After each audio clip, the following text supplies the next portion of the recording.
আমাদেরকে দেখাবো উইন্ডোজ দেওয়ার পরে সেটা অ্যাক্টিভেট করা থাকে না, এটি আমাদের অ্যাক্টিভেট করে নিতে হয়। উইন্ডোজের জেনুইন কি কিনে নিতে পারো, এটা সবচেয়ে ভালো একটি উপায়, কিন্তু এই উপায়টি আমাদের দেশের অধিকাংশ লোকই ব্যবহার করে না। আমাদের সবারই উচিত উইন্ডোজের জেনুইন কি ব্যবহার করা, তাহলে ভাইরাসের আক্রমণ ও সাইবার অ্যাটাক থেকে বাঁচা যায়। আরেকটি থার্ড পার্টি সফটওয়্যারের মাধ্যমেও তোমরা চাইলে উইন্ডোজটি অ্যাক্টিভেট করে নিতে পারো। থার্ড পার্টি সফটওয়্যার দিয়ে উইন্ডোজ অ্যাক্টিভেট করলে কোনো ক্ষতি হলে তার জন্য আমরা দায়ী নই বা উইন্ডোজ কর্তৃপক্ষ দায়ী নয়, সম্পূর্ণ নিজ দায়িত্বে এটি অ্যাক্টিভেট করবে। প্রথমে যে কোনো একটি ব্রাউজার ওপেন করে নিবে এবং ওপেন করে নেওয়ার পরে আমি যে লিঙ্ক এখানে টাইপ করছি তোমরাও সরাসরি লিঙ্কটি টাইপ করে এন্টার প্রেস করবে। এন্টার প্রেস করে তোমরা কেএমএস অটো ওয়েবসাইটটিতে ঢুকবে। ওয়েবসাইটটিতে ঢোকার পরে তোমরা এখান থেকে কেএমএস স্টুডিওটি তোমরা ডাউনলোড করে নিবে। রার ফাইল ডাউনলোড হবে। রার ফাইল ডাউনলোড হওয়ার পরে তোমরা ব্রাউজারটি ক্লোজ করে দিবে। ব্রাউজারটি ক্লোজ করার পরে তোমরা কম্পিউটারের কন্ট্রোল প্যানেলে গিয়ে উইন্ডোজ ডিফেন্ডারটি অফ করে নেবে, কারণ এটি ভাইরাসের, এটি একটি ভাইরাস জনিত ফাইল। উইন্ডোজ ডিফেন্ডার অফ করার পরে তোমরা মাউসের রাইট সাইড ক্লিক করবে। রাইট সাইড ক্লিক করার পরে এক্সট্রাক্ট টু দেখতে পাবে। এক্সট্রাক্ট টু তে ক্লিক করলে তোমাদের প্রাইমারি ফাইলটি এক্সট্রাক্ট হয়ে যাবে।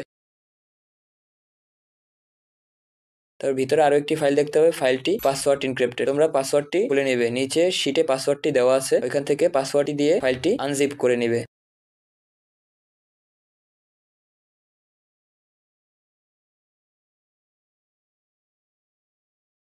খোলার পরে দেখতে পাবে 64 বিট ও 32 বিটের জন্য দুটি সফটওয়্যার দেওয়া আছে। এই দুটি সফটওয়্যারের মাধ্যমেই তোমরা তোমাদের উইন্ডোজটি অ্যাক্টিভেট করতে পারবে। ফার্স্টে আমারটি 32 বিট, তাই আমি নিচেরটি সিলেক্ট করছি। মানে রান অ্যাজ অ্যাডমিনিস্ট্রেটর দিতে পারো বা ডাবল ক্লিক করে তোমরা ওপেন করতে পারো। ওপেন করার পরে তোমরা অ্যাক্টিভেশনে ক্লিক করবে। অ্যাক্টিভেশনে ক্লিক করার পরে উপরে দেখবে অ্যাক্টিভেট উইন্ডোজ, এর মাধ্যমে তোমরা উইন্ডোজটি অ্যাক্টিভেট করতে পারবে। ক্লিক করলেই সরাসরি নিজে নিজেই অ্যাক্টিভেট হয়ে যাবে। তারপরে তোমরা রিস্টার্ট করে নিলেই হবে।